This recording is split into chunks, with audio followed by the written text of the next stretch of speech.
Good evening, ladies and gentlemen, and thank you for coming. I have four very brief announcements this evening before we get started. Um, and I just got to start by saying how excited that we all are, that we are finally at this point. You know, there's really three phases in the project, right? There's a finance phase, there's a design phase, and then there's a construction phase. And so in terms of the finance phase, that's almost done. You know, we're going to go to market and sell bonds at the end of May. So that's coming very, very quickly. We had a ratings call Monday with Standard & Poor's, and Christy knocked it out of the park, as she always does with S&P, and we're very hopeful that our credit rating will be high because of the hard work by the Board of Education and my administration. We are in a good place.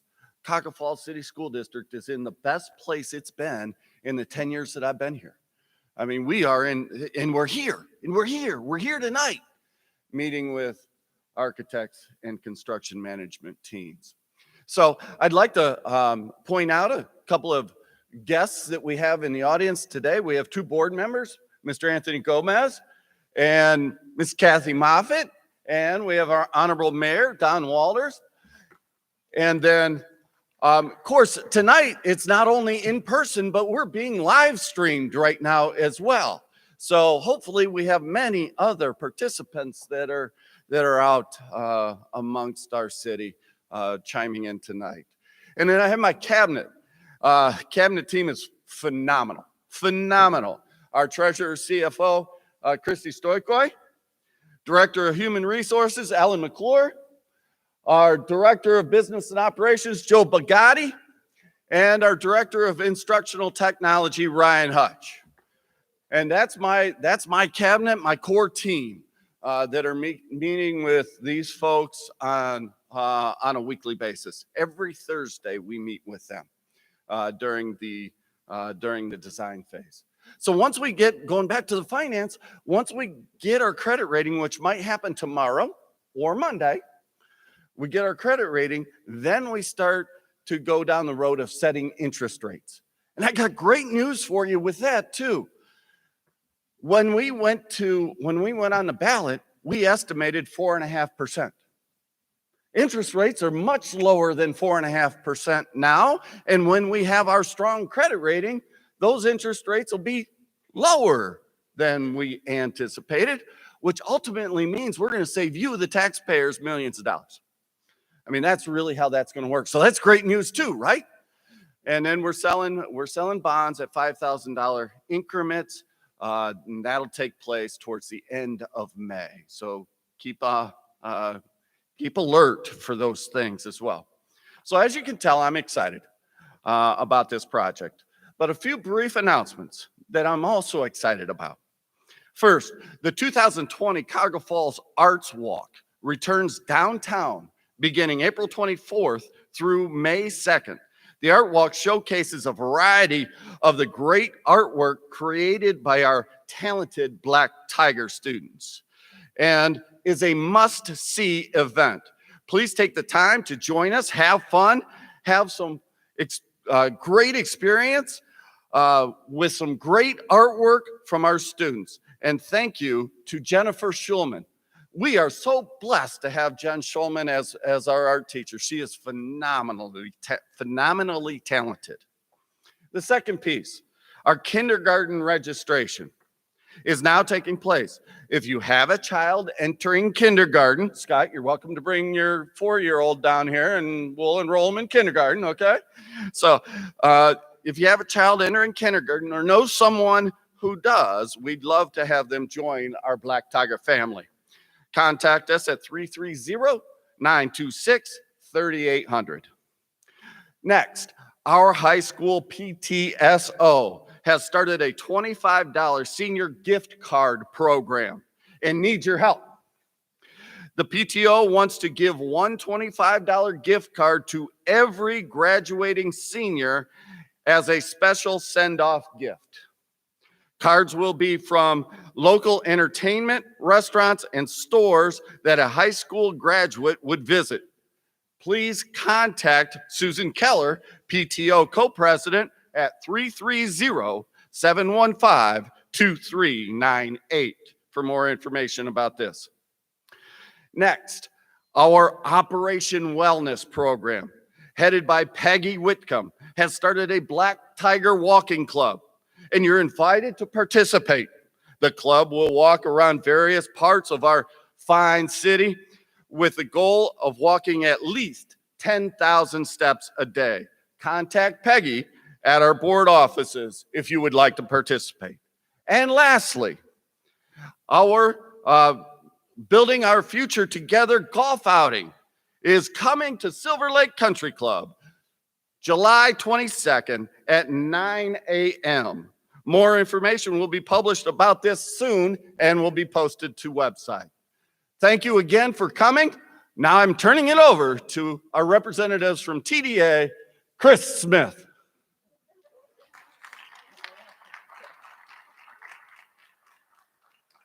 Good evening. Well, first lesson learned, don't follow Dr. Nichols in a presentation. Do we have is this the deal? All right. So we're here to introduce ourselves, and we're each going to come up to the podium a little bit to introduce ourselves, the rest of our team. But first, we're going to talk about what we're going to talk about tonight. First, we're going to introduce ourselves.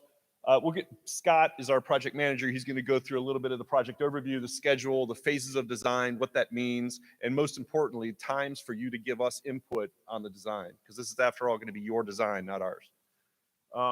And then next steps, and at the end, we'll open it up for questions and answers. So with that, these are the companies that are participating in the project. So this is the foundation of the teams. So we're Then Design Architecture, or TDA. We're the architects. Of course, you all know Cuyahoga Falls City School District. Hammond Construction, who is to my right over here, they're the construction managers for the projects, or the builders. And then lastly, the Ohio Facilities Construction Commission, the OFCC, is your funding partner in the project. So we'll refer to them often. And actually, it sounds like an appropriate time to introduce the two players from the OFCC. Dennis Kaplan is going to be your project manager, and Bill Prenisel is the planner for the district. Both two of the best people from the state that you could possibly ask for. So we really have a great team. So I'm going to begin. My name's Chris Smith. I'm the president of the company, but more importantly, a proud graduate of Cuyahoga Falls High School. Hello, everybody. As Chris said, my name is Scott Alleman. I am an architect at TDA. I will be the project manager for this project, so I'll be overseeing the project from the architectural side.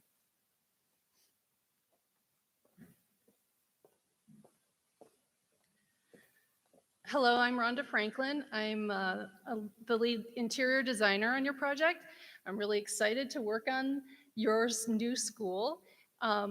I have been working in educational design for 20 years, and also education is very important to me because I taught for a long time at community college, so I really understand how spaces impact learning. So we're looking forward to working with you and implementing your goals. Thank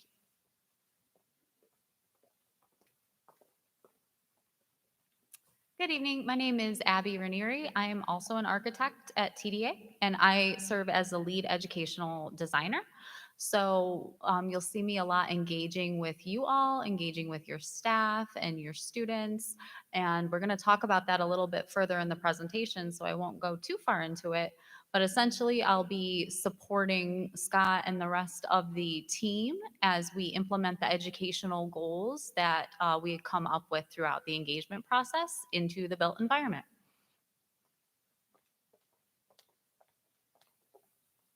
Hello, my name is Lorraine Borway, and I'm an interior designer at TDA. And the thing that I like most about what I do is that I'm able to help create spaces that positively affect students and faculty. And I'm in the community, or very close to it, and I'm really excited to be working on a project that's so close to home. So I look forward to working with you all.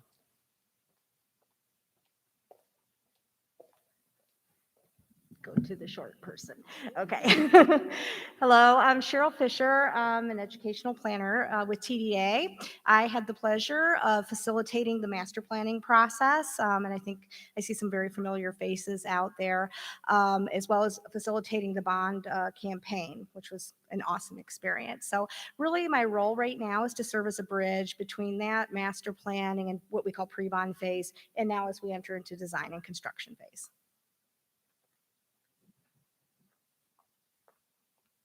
Good evening. My name is Emily Danis. I head up our communications team at TDA.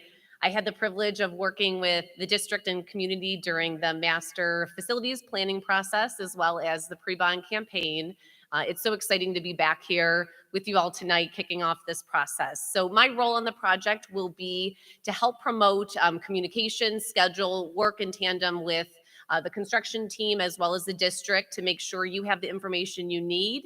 It's clearly communicated, and as well as helping to facilitate the engagement that takes place throughout the process, throughout the design phase, as well as any events that we have. So look forward to seeing you all and interacting with you all throughout the process.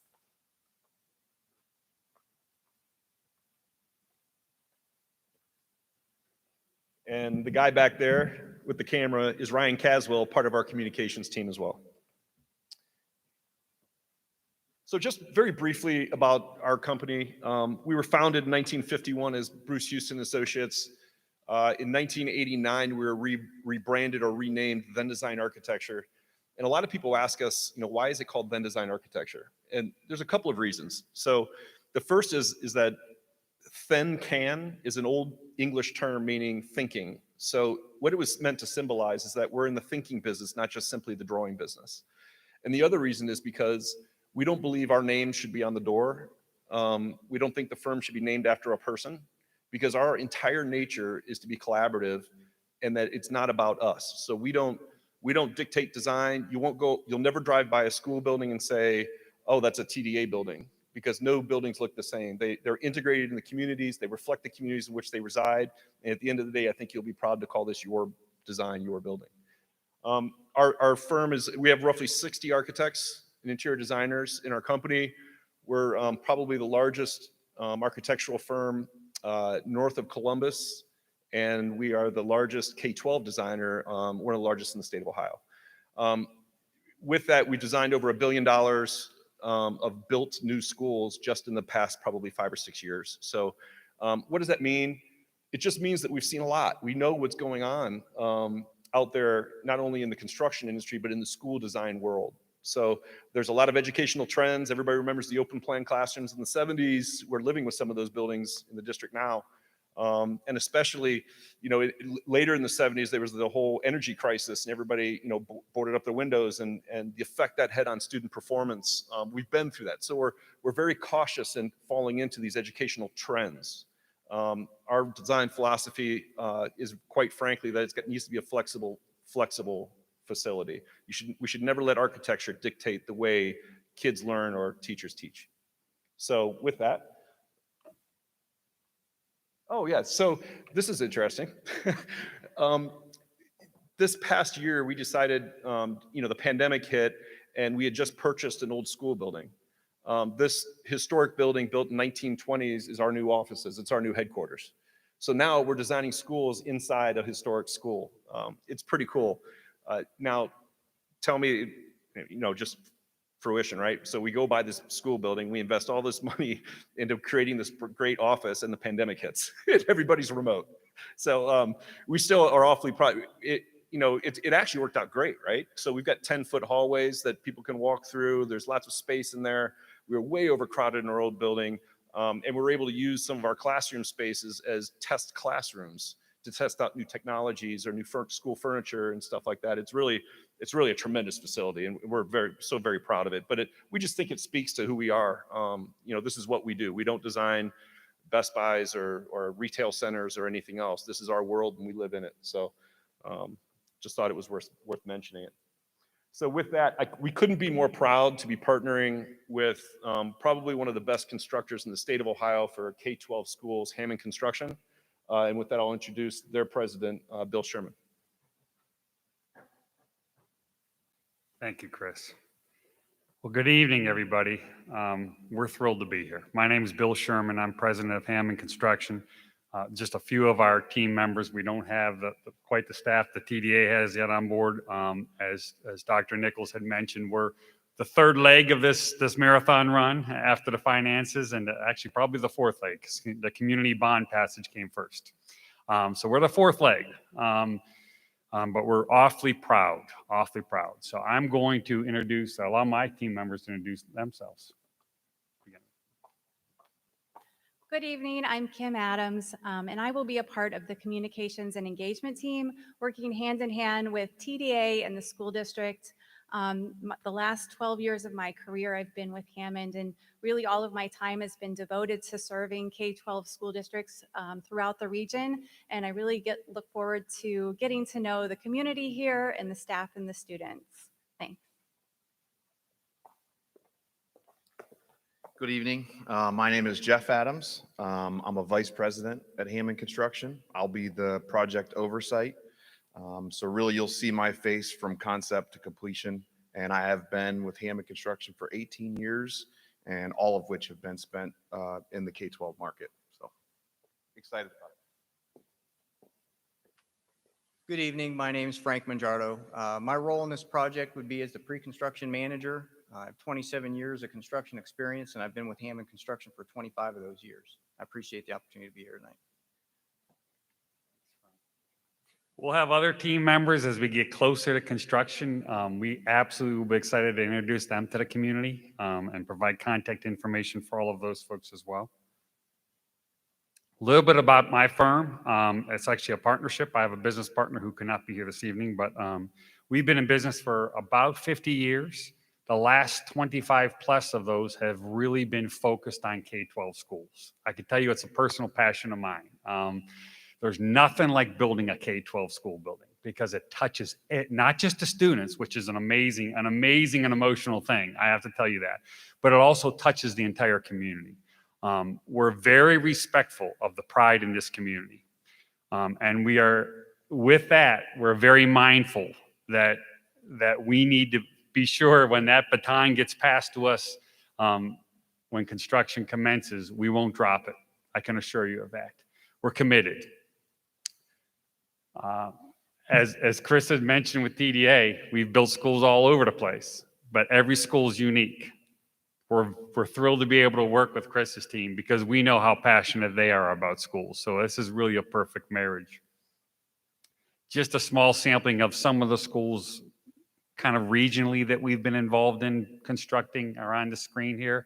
But again, I want to underscore, your school's going to be unique. Your school's going to be unique to Cuyahoga Falls, and we know that.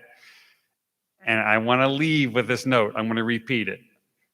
You have my commitment and the commitment from all of my staff that this will be a top-notch, high-quality building. We're thrilled and honored to be your builder, so thank you. With that, I'm going to turn it back over to Cheryl here.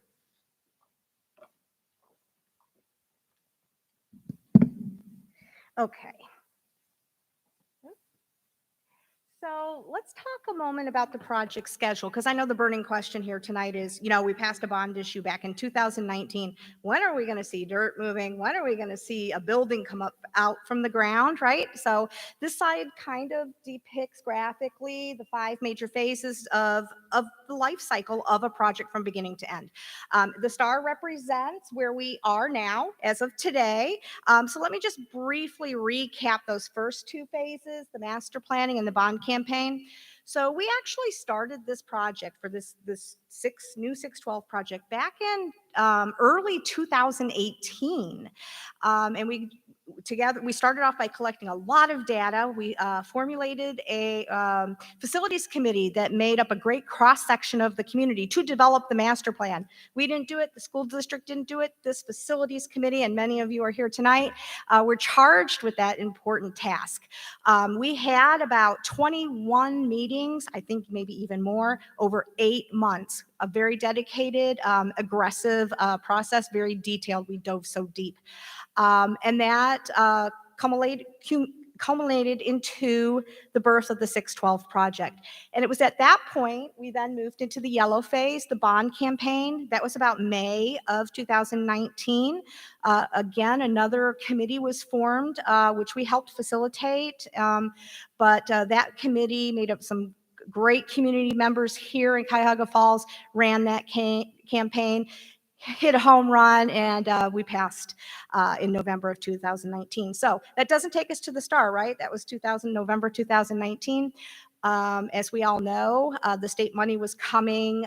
We expected in July of 2020, and COVID hit, put a big pause on it. So, yes, it's been quiet. What's going on? That's what happened. The state didn't distribute any money last year.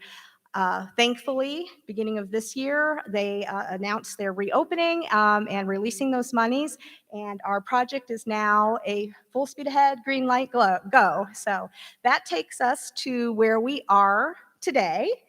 And do you want to carry on?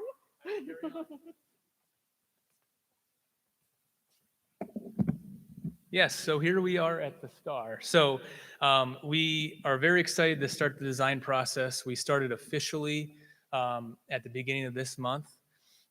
So we are, and I will get a little bit more into the design schedule, and then we'll talk a little bit about engagement through design and construction. But I think the next slide here is, the project overview. So the new 612 campus will be located at the Bolick Newberry site. It's going to be a new 612 building, and that's going to include a brand new performing arts center. And along with that, there'll be a brand new stadium on that site as well. And then Newberry and Bolick will be demolished as part of that, as part of this process as well. So the site's going to look quite a bit different than it does now over the next few years, but it's going to be an exciting change.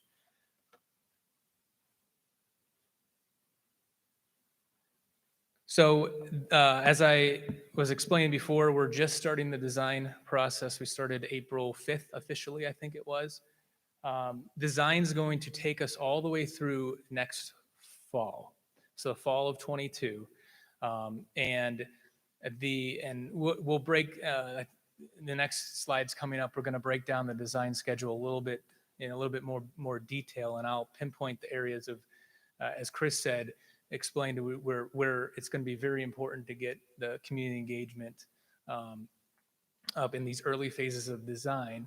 But design, the total length of our design will take us through next fall of 22, and then we'll get the documents ready. They'll go out to the construction team. Those will go out to bid, and they'll start the construction process fall of 22, and that will take us all the way through August of 25 or all the way through fall of 25.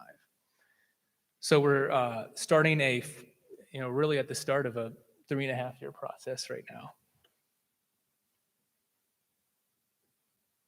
I was told to aim the pointer that way, and I keep forgetting. We're currently in our first phase of design. It's the programming phase. So in this phase, we establish our educational vision and our educational goals. And then we take that vision and those goals to develop a program.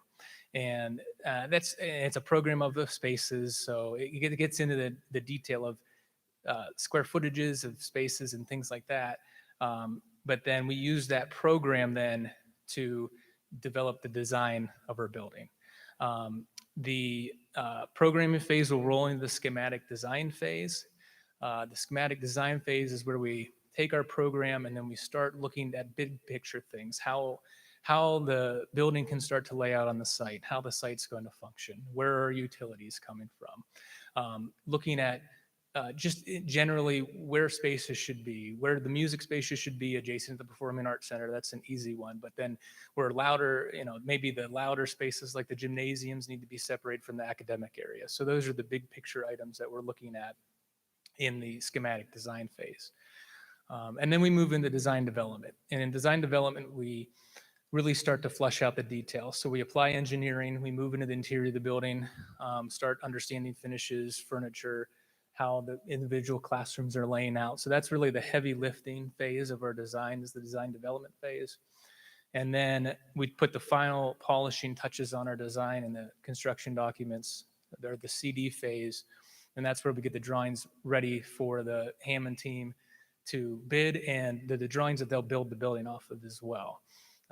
And then we start the construction phase. And then the two most important phases for design as far as community input and when we'll be in front of you the most will be these first two phases. So this programming phase and the schematic design phase. And then, but then even in the design development, we'll be approaching you as well. But this is the most important phase of the project as far as design goes, with us getting in front of you and community input. And I will turn it over to Abby. She's going to discuss our engagement process. And Thank you. Yeah, so Scott said it pretty well.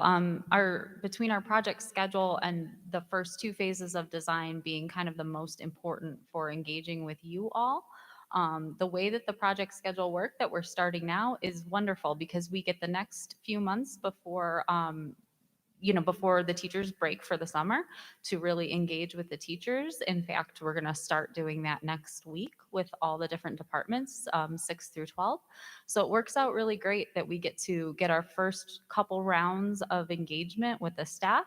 And then during the summertime, we will be working through that schematic design phase. And then when everyone gets back in the fall, it's perfect because we get to re-engage at the next level of detail in the design development phase. So just calendar-wise, timed up really, really well with our engagement schedule. So the bubbles behind me just kind of depict some of the different groups we engage throughout this process. And we really do try to engage with a whole cross-section of the community in the district, starting with the board, of course. And so the way we're going to engage with the board is that we're going to be giving a design update the first board meeting of each month, typically. So, if you ever want to come listen in and receive that update, there's an opportunity monthly to kind of hear a quick update from Hammond and TDA on how the process is going. And then the next bubble over is the core team. So that is a team that is essentially the cabinet and members of the design and construction team and the Ohio Facilities Construction Commission, or OFCC. So that's the next level. We meet weekly, and we're kind of synthesizing all this information that we're gathering right now at this time. And then Cheryl and Emily mentioned the master planning committee and the pre-mon committee. So now that we're in design, we have another committee assembled, and that committee is going to be responsible for giving us feedback and going through some work sessions to help inform the design of the building on the community side. And then our next group is the construction leadership team. So that's a representative of each grade level or department that we'll be meeting with a little bit more frequently. And they really act as a conduit between the entire staff and the design teams. They're a very important committee as well. But we will touch every staff that's going to be, there will be the opportunity, I should say, for every staff member to engage with us throughout the design process as well. So next week we'll be here Monday through Friday, and we will be meeting with every department in the districts 6 through 12. And so we'll do a lot of listening at first and information gathering. And as both, I think, Doc and Scott have mentioned, this is where we're trying to understand the educational goals and where educators, what's holding them back in the existing building so that we can design solutions to move them forward. We also will do some engagement with the students. We have some surveys, certainly, but some other interactive pieces as well, because obviously they're a big stakeholder in this process. The maintenance folks, operations, IT, all the kind of infrastructure and backbone that will take care of the building and keep the building running. We really want all their opinions as we are specifying materials and thinking about technology and other pieces of the building. And then last but not least, the community. So we've got quite a few opportunities that we'll get into in a little bit further detail throughout design and construction to interact with all of you. And we start with educational visioning. So that's the first bullet point on this slide. And what that is it's really our kickoff to this whole process. So all those bubbles on the previous slide, we kind of have a representative of each of those groups at that visioning. And that's going to be at the end of this month. And what we do is we spend the whole day together and we really try to dial down and make a few strong educational goals that are going to drive our decision making for the rest of the design process. So it's a very important day because, as Chris mentioned, we don't come in as designers and try to tell you how to teach in a building. We want to understand how you would like to educate students, and then we want to create flexible spaces that you can use to do that. So that's kind of our first big kind of kickoff to the whole process. I already talked about staff and student engagement a little bit. We'll have some more community update meetings, the next of which will be what we call a visual preference exercise. So we talked a lot about educators helping us inform the building from the inside, but we really want community voices to inform the design of the outside of the building. So what the outside of the building looks like, we like the community to drive that process. So we have a special engagement opportunity that will just focus on the exterior of the building and what it's going to look like. And that will be the next time that you all have the opportunity to come engage with us. And then I mentioned some surveys earlier. We will continue to reach out with opportunities for you to participate in online surveys, as well as have some other opportunities for just open Q&A, which is mostly what tonight is about as well. So we have a lot planned throughout the design phase, but it doesn't stop there. It continues into the construction phase, and I think Kim is going to speak to that.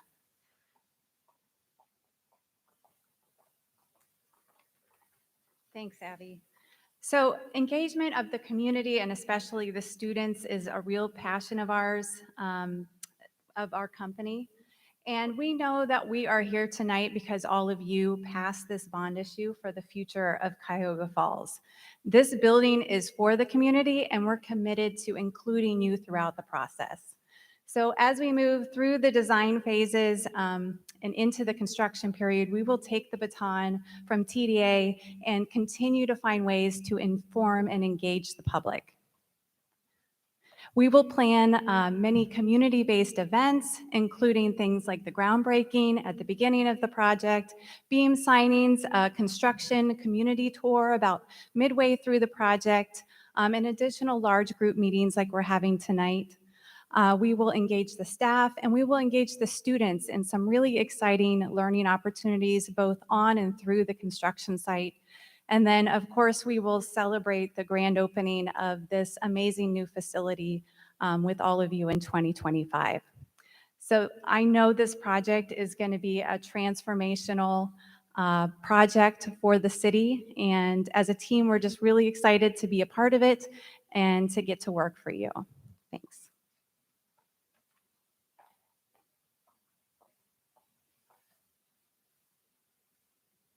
Okay, so our next engagement opportunities that we're having in the future, as Abby was explaining, we'll do our staff engagement all of next week. Our educational visioning is April 29th. I got the date right. And we will be back. The one meeting that isn't showing up on there that all are welcome to attend, we'll be back in front of the board, the first board meeting in May to give an update. And then on May 13th, we'll do the visual preference exercise, which Abby was explaining a little bit there. And in preparation for the visual preference exercise, we're going to give everybody here and everybody watching us online some homework. And that homework is to think about your favorite piece of architecture in Cuyahoga Falls. And if you, and think about why that may be your favorite piece of architecture. Is it because it's a traditional architecture? Is it more of a contemporary architecture? And the examples could be the natatorium or the church down the street from you or something like that. But something that is your favorite piece of architecture and you feel reflects the community. And then bring that with you when you come back on the 13th to do that visual preference exercise. And that is all we have as far as our presentation goes. And we want to open it up for questions and answers.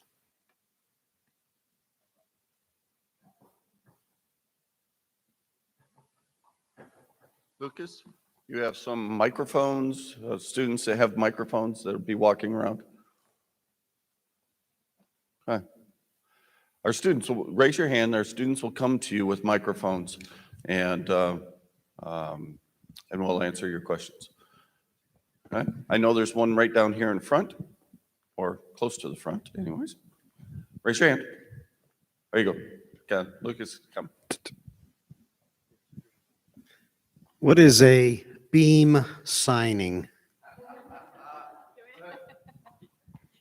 So these school buildings are typically both masonry bearing and steel. They have a steel structure to it as well.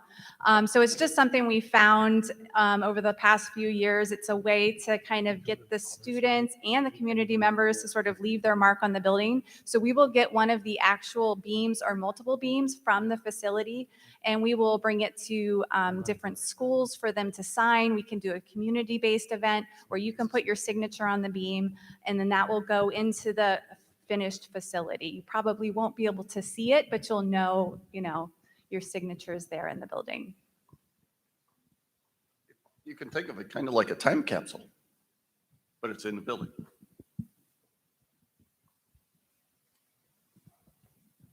Okay, our question up here.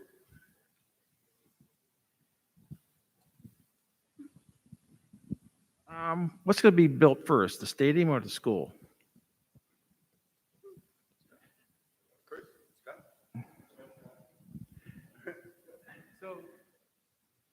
So we're, a line that we'll probably say to a lot of these design questions tonight is we honestly have not set pencil to paper yet.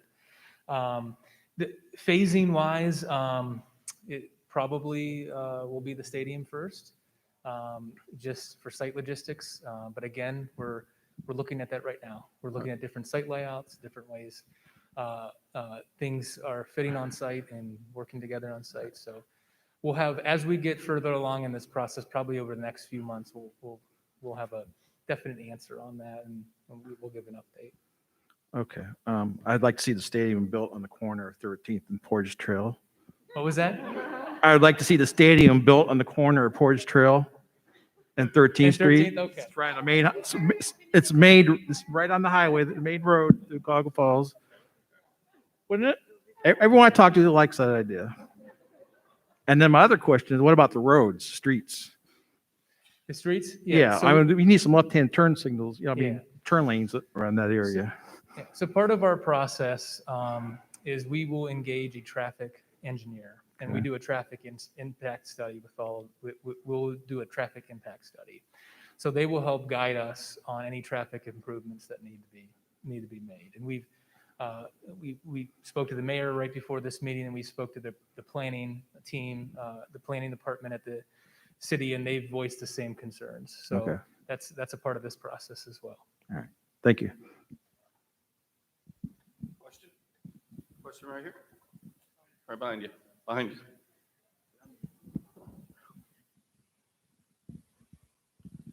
you. This is a comment more than a question, I guess, and I'm going to kind of expand on what this gentleman said. I would hope that during the design process that the teams all keep in mind things around the safety and security of residents. I could show you my house on that aerial photo. My property borders right behind Newberry. And obviously, I know you'll take everything into consideration, but a huge concern of somebody like myself is the safety and security of my family, my property, the traffic. My street's already a cut-through street. Certainly would not want to increase the amount of traffic. I certainly wouldn't want any more on-street parking on my street as a result of this. So just something to keep in mind in the design process. That's more the construction phase, really. Both. I heard both. I'll start maybe with do you want to go first, Scott, and talk about the permanent design, and we can talk a little bit about the construction, or? Okay, we'll start with the construction, because actually that'll be the first thing that you'll see that is impactful to the neighborhood, including your house. what we will do is we'll have a series of community meetings before, when we're getting very close to construction starting. But the first meeting we're going to have, other than the Board of Ed, we're going to meet with the Board of Ed on a monthly basis. We will have a neighborhood meeting. So you'll get invites to all the surrounding adjacent neighbors to that site. You obviously will be included in that, and we will have a meeting exclusive to those neighbors. We'll talk about our hours of work. We'll talk about our logistics plan. You'll see where our site traffic will come in and out. Most importantly, we'll hear your concerns. We'll get to hear your concerns, and then we'll modify our logistics plan and the constraints that we impose on our construction people to accommodate some of your concerns. But we'll be very sensitive to that. I'm not as concerned about construction as I am about the final design and how it impacts. In other words, I don't want to hurt the children coming through my yard or Friday night football games. My street is overrun with parked cars and things through my yard to get to the football. That's, I Yep. understand the construction. Okay, I totally appreciate it. And the wonderful thing about this project is you have the top school designer in the area. So this isn't their first school building they designed. So they're very familiar with these. I'm gonna allow Scott, Scott or one of your team to speak to some of those issues, to your concerns.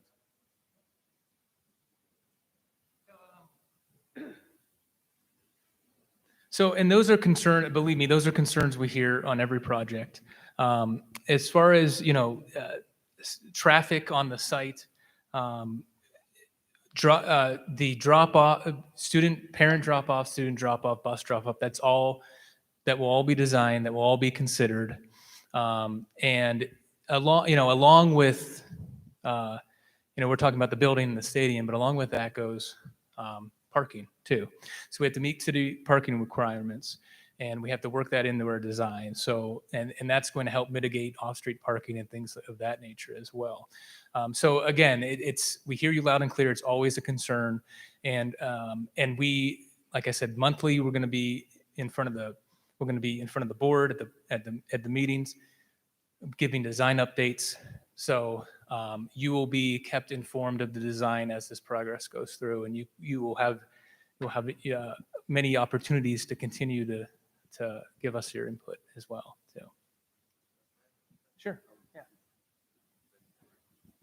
Just one thing is just a philosophy of school design. Every school has this incredible traffic problem twice a day, right? So part of our philosophy is to get all of that traffic off the street. So we don't have cars lining up on the street. We have cars lining up on our site. And the same goes, we've heard quite a bit about stormwater problems, especially down in the low area by Newberry, by Newberry Park. And one item is that because of our development, it is illegal for us to build a development here and have stormwater, rainwater go outside of our site. So we're going to contain all of that on our site. And because this is going to be in a very environmentally friendly building, it's called LEED, Leadership in Energy and Environmental Design, version 4.0 silver certified building, which means we're actually going to increase the capacity of stormwater on our site. So I don't want to make it sound like we're going to cure all the ills of everything around us, but we're certainly not going to make it any worse, and we're most likely going to make it a lot better. So I just wanted to address those two things. Well, and I can speak to a little bit of the programming as well. So if you're ever at the high school in the morning or in the evening, you see cars that are lined up nose to tail out here on Stowe Avenue or perhaps on 4th Street. One of the things that the community is going to get as a result of this project, the 612 project, is transportation for high school students that you have not had. And so that'll alleviate some of that traffic experience that we have before and after school. Also, what we experience currently is bus loading and unloading on 13th Street over there by Bullock. That will not take place on 13th Street either. It'll be on the campus. So those are a couple of pieces programmatically that are going to come with this project as well. Do you have a question? Microphone right here.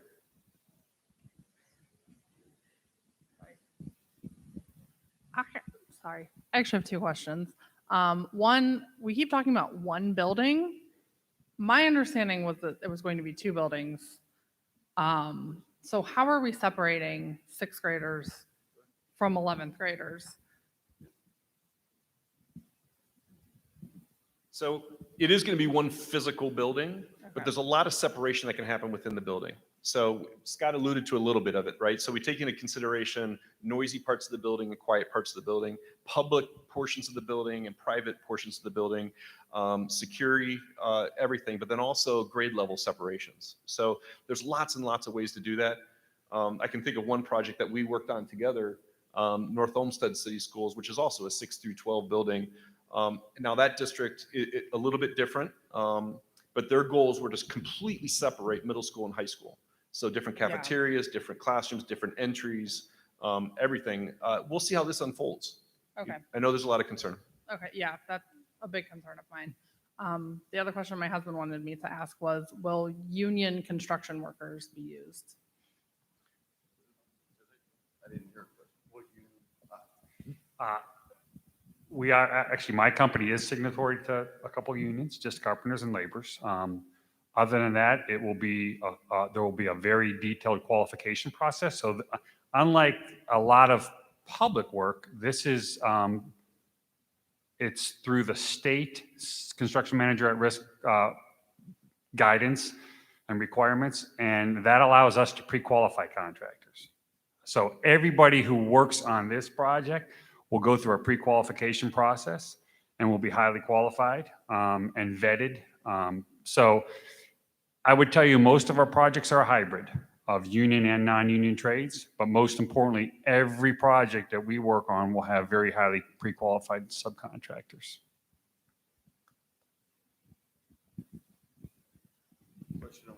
Yeah, hi, I do videography for the soccer team, and I've visited many, many stadiums in the area recently, and I was kind of wondering, I have a lot of suggestions, free of charge. I won't charge you a penny, but what I would like to know is where should I send them, and at what point should I send my suggestions?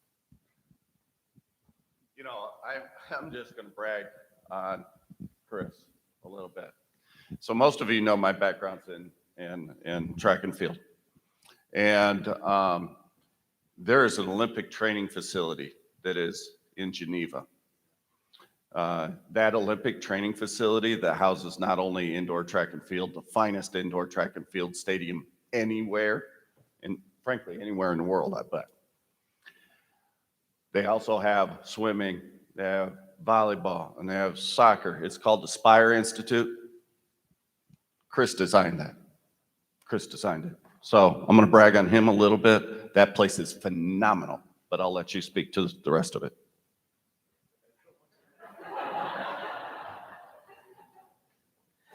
Yeah, so the stadium is a piece of this project, and it's not a small piece of this project. It's a very substantial piece of this project. And you know, we spoke a lot about community engagement as it relates to the school itself, but we will engage the community on the stadium design as well. So those specific dates aren't on the books yet, but we will provide opportunities to have community engagement and get feedback, and after the meeting too, we can give you our email address and you can send us your thoughts as well. That's perfectly fine too.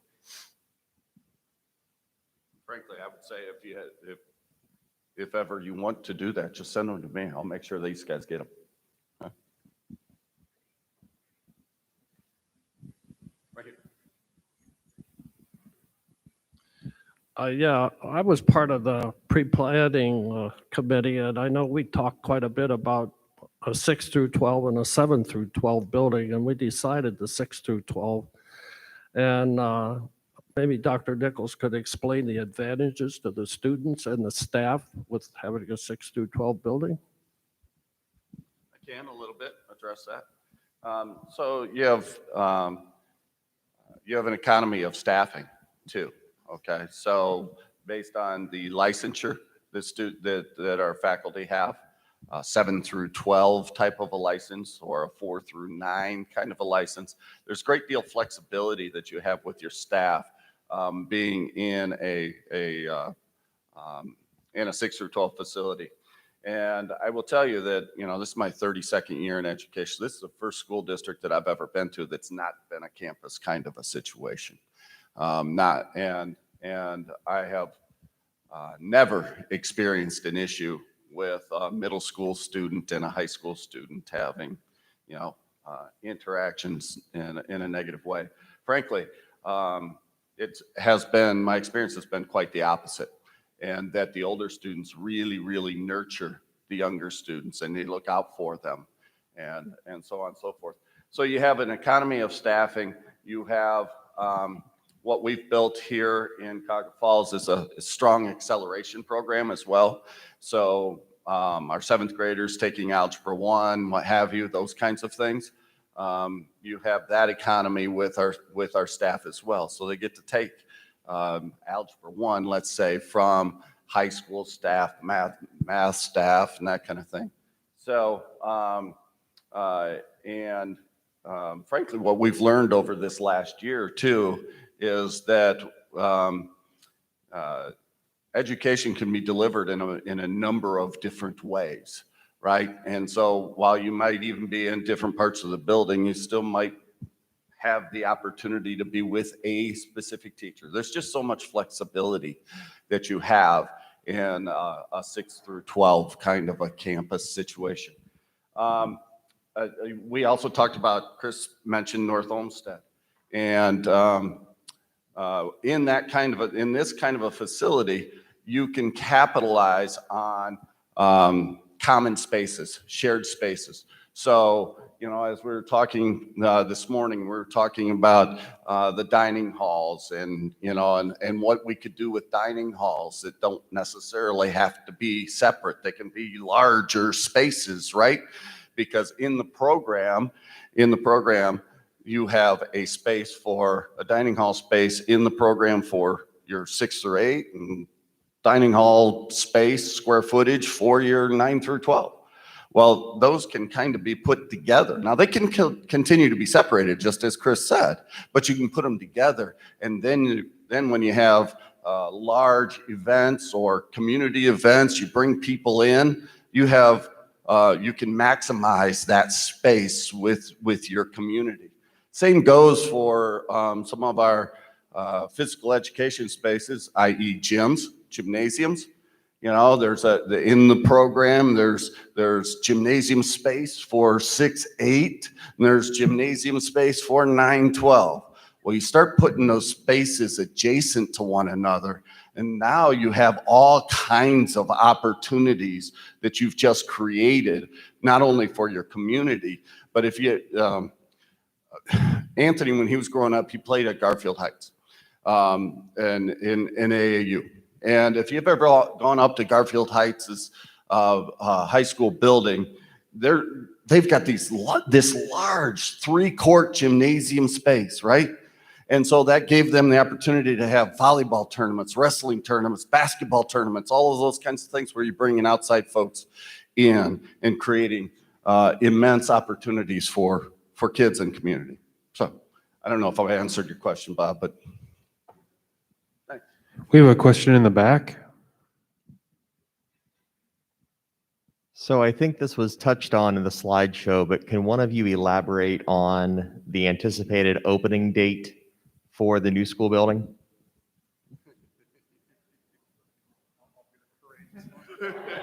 I'll step out on the plank, I guess we call it, right?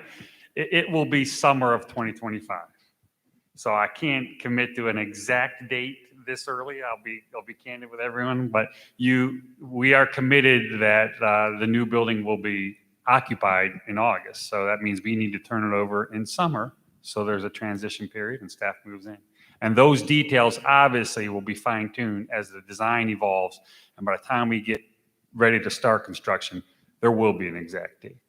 Does that answer the question? It does help, but as a follow-up, did we lose ground in terms of dates with the closure and the statewide holdup of funds? Because I believe at one point I had heard the class of 2025 would attend that building as seniors, and now it sounds like that's not the case. Yeah, I can't see exactly where you are, but anyways, Yes, we did lose about a year because of COVID, because of OFCC shutting down funding in the state and so on and so forth. So yeah, we did lose about a good solid year. So 25, 26 school year would be opening. It's also going to be interesting, right? Because we're going to have to move the Bullock students, right? To be able to abate and demo the Bullock piece so that we can build on that site. And so all of that has to be figured into the process as well, and exactly how all of that is going to take place. So at this point, I could imagine that Bullock and Roberts students would be moved into a portion of the building as we're finishing other portions of the building. But I can't be definitive about that until we get done with the design phase.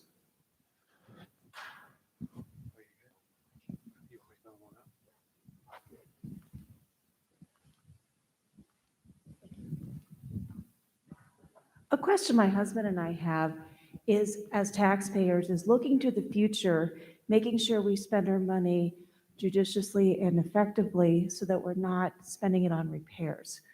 We would really like to see that the design include sloped, some kind of roof. Having been members of local church, being a board member of the library, teaching at Richardson Elementary, we've all seen leaky roofs, and we've never met a flat roof that doesn't leak. And we would love for our taxpayer money to go to the furthering of education and not fixing roofs. Sorry. Yeah, so the good news is that we don't build any flat roofs anymore. I mean, they may look flat when you look at the building because it's not that high pitch that you see on houses and stuff, but they're called low sloped roofs. And the technology is so much better now than it was with tar roofs that were flat. You had to kind of, swab it with tar and everything. They're much better. I will caution you that if you're expecting the biggest portions of the building to actually be a peak roof like a house, the building won't perform quite as well because you have all that space that's in that that can affect the performance of the roof. So there is a way to kind of combine roofs and do that. If you look at our North Olmsted building, it's kind of a Georgian colonial kind of feel to it. And there are some pitched roofs on there that give it a great look and a good feel. But I do feel like the technology has come so far with roofing that I feel very comfortable. Everything's going to have a 20, 30, 40-year warranty. So we feel very good about it.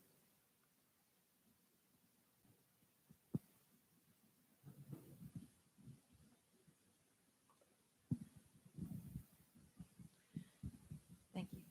I had a comment for this lady. My grandson attends that beautiful North Olmsted building, and he's one of the younger children. He's very safe, and our family's very confident that these guys did a really good job in the separation between bigger kids and younger kids.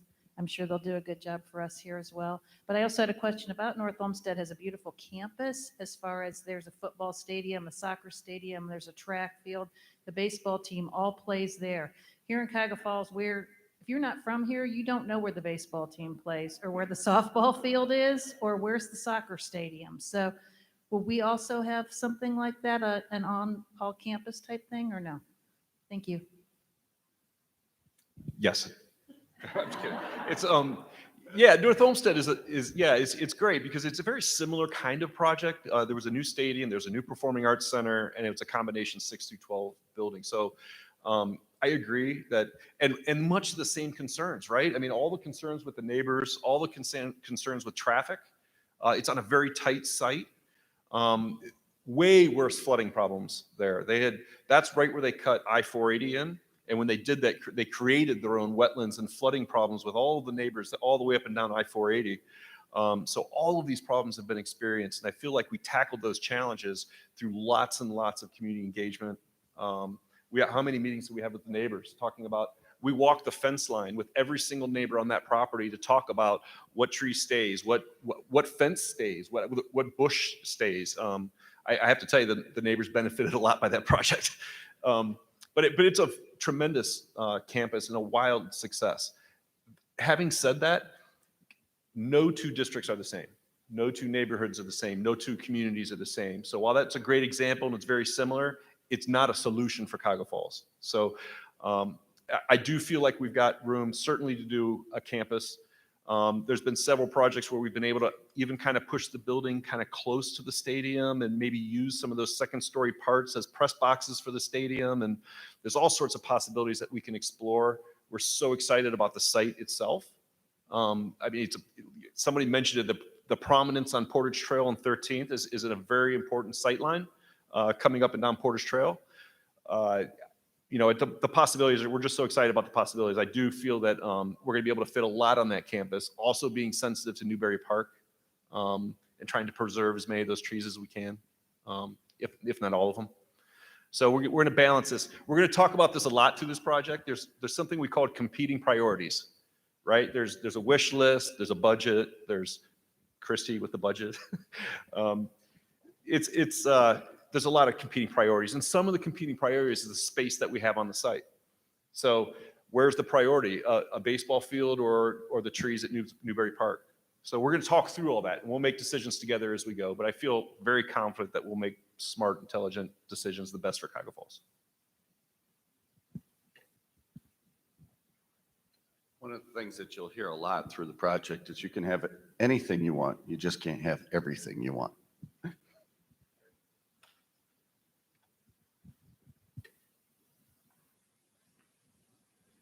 Another question in the back.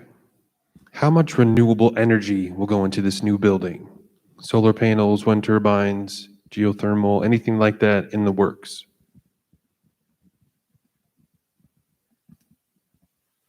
So the building will be what's called solar ready. I know they're in commercials, but I just don't believe the solar panels are to the efficiency level where you're really going to power a building of this size, 350,000 square feet by solar energy yet. But what we're going to do to prepare for that is the roof will be designed to take on loads of solar panels, and there's going to be piping that goes directly from the roof to the mechanical room. So when that technology does come and we are available, you have all the infrastructure in place to make it ready. We've designed geothermal buildings, school buildings, large school buildings that are geothermal, and there's give and take with that, right? What comes with that is that you'll have a little heat pump in every single space in the building.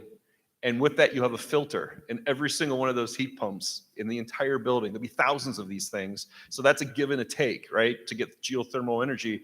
And then on top of that, the geothermal energy life cycle cost didn't pay off for a lot of these districts. So we're going to do life cycle costs with a heavy concentration on Joe's maintenance team, talking about not only energy efficiency, but also upkeep and maintainability.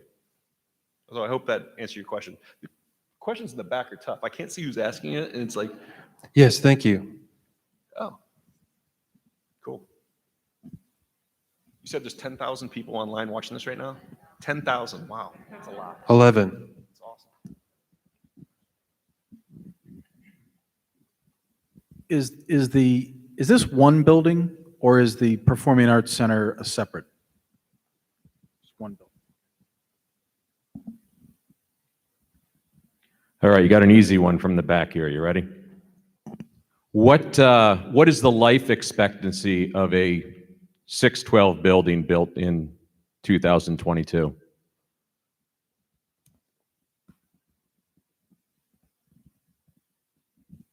So we want, this building's going to last 50, 60 years.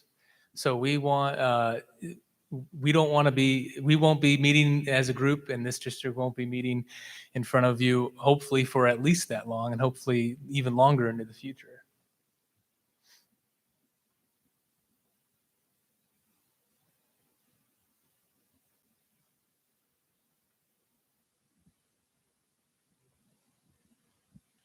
Any other questions? We have one more question in the back. How would you guys go about tackling security in the new building? Be like metal detectors or extra school resource officers? I will tell you that the new buildings are designed with safety and security at top of mind. So we have these swipe cards to get in and out of spaces. And you can segregate those spaces using swipe cards. You can't go anywhere until we'll let people in or out of a particular space. And there's cameras throughout. I mean, you really can't go much of anywhere without being on camera. That's where I'll start it. Just a brief comment with a lot to come, right? Where we've designed over 30 brand new buildings in the city of Cleveland, schools in Cleveland City School District. So they have a policy that puts metal detectors and X-ray machines at the entry door for every single elementary school, high school, middle school, every school building, with an armed policeman standing there. And that's the first impression as you walk into school for the first day. So while it may be necessary for that district, we tend to believe that schools are most safe through passive design methods. If we can look at this building as our home, and there's enough passive design methods that we employ, the active design methods are great. There will be hundreds and hundreds of cameras in this building. But there's a way to passively design the building that can make it very secure. Very few entries, a secure entry, an entry where you walk in and you're going direct. If you're buzzed into the building, you're buzzing right into the main office. And then the doors are locked. You have to actually get through the front office to get into the rest of the building. There's all sorts of design situations that are going to make the building very, very, very safe. I would not it's a district policy question, but I would not be an advocate of putting X-ray machines and metal detectors in the front door. Thank you. Go ahead, Abby. I do want to add one comment to go along with that regarding building infrastructure design versus policy. We were in the buildings this morning, and no one knows us yet. All your staff will become familiar with us eventually. But as a group of 4 or 5 of us were walking around, that policy piece and treating the building of your home is extremely evident. So it's a compliment really to all the staff in the buildings that we visited today, because they were very kind and friendly, but everyone approached us, "Hi, how are you? Can we help you?" Clearly asking, "You're in our home. Are you supposed to be in our home?" And so that's really one of the key pieces of building security. And we felt that that was really well done. And everyone kind of was asking why we were in their home today. So that's a big piece of school security that you've already got in place as well.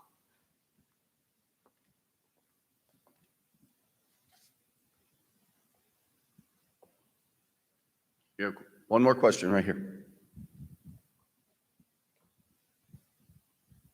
Now, is the community be able to use the facilities? Like Bullock right now, we go on the weekends, we use it, it's open, stuff like that. Yeah, and in fact, we spoke specifically about that today, community usage. And I think earlier they mentioned community entrance spaces as being different from student entrance spaces as well, and specifically designing it such that it is the hub of our community, right? And so we are going to be able to use it. One of my wishes, I will tell you, one of my wishes is engaging with someone like a Start State to do some adult education in the evening and those kinds of things, and maybe even degree programs for our community members that want to reconfigure their personal careers, pursue their passions, and so on and so forth. So that's part of our conversation, and part of my wishes is to definitely engage somebody like a Start State for the benefit of our community members. Thank you.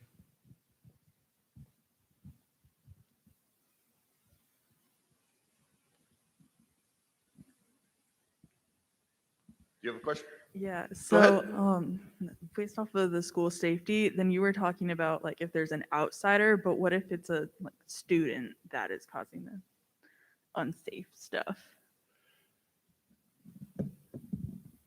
Well, we always have to deal with those situations, right? And that kind of thing. And there'll be more to come on those particular topics and safety and so on and so forth. What we don't have here in Cuyahoga Falls that will be designed, it is designed in all of the new buildings, is a vestibule area, where you have to enter in a specific location. And so what we have here in Cuyahoga Falls, and we try to make it as secure as possible, but Cuyahoga Falls High School has a gazillion doors, right? So it's really difficult to secure this building. And with the design, it won't be so difficult to secure the new building because of the controlled student traffic. That's the best that I can answer for you right now until we get further down the design phase. But essentially, you control the student traffic by the design of the building. When I was down in Dayton and we built that new high school, we built it such that students came in a particular door through the vestibule, and we had staff and security and so on and so forth right there. And then they'd matriculate down the hallway to be able to get into the academic areas. So it was a very controlled student traffic pattern. And because it's a controlled student traffic pattern, I could put adults there to monitor that situation. And if I needed to, I could put security there to monitor that situation as well.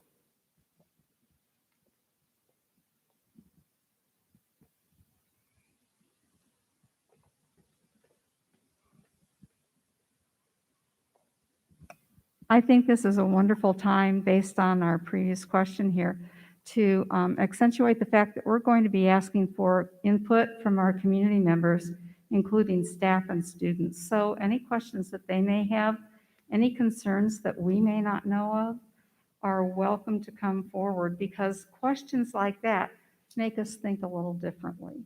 Concerns that they may have that they see on an everyday basis are things that we may not even figure, even give a thought to. So I thank all of the people this evening for their questions, because we can't emphasize enough how important community input is from people of every age. So thank you so much for your questions this evening.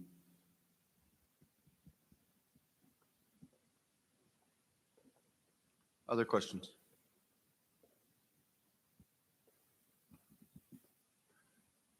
Okay, I'm seeing none. So ready to wrap? I want to thank you all so much for being here this evening. Talk to your neighbors, talk to your friends, engage more and more and more of the community. I hope those folks that are listening online become part of the process here in person as well. Next week will be a very exciting week. As Ms. Moffitt just mentioned, we're going to be meeting with our staff all week next week, and we'll be listening to what they have to say.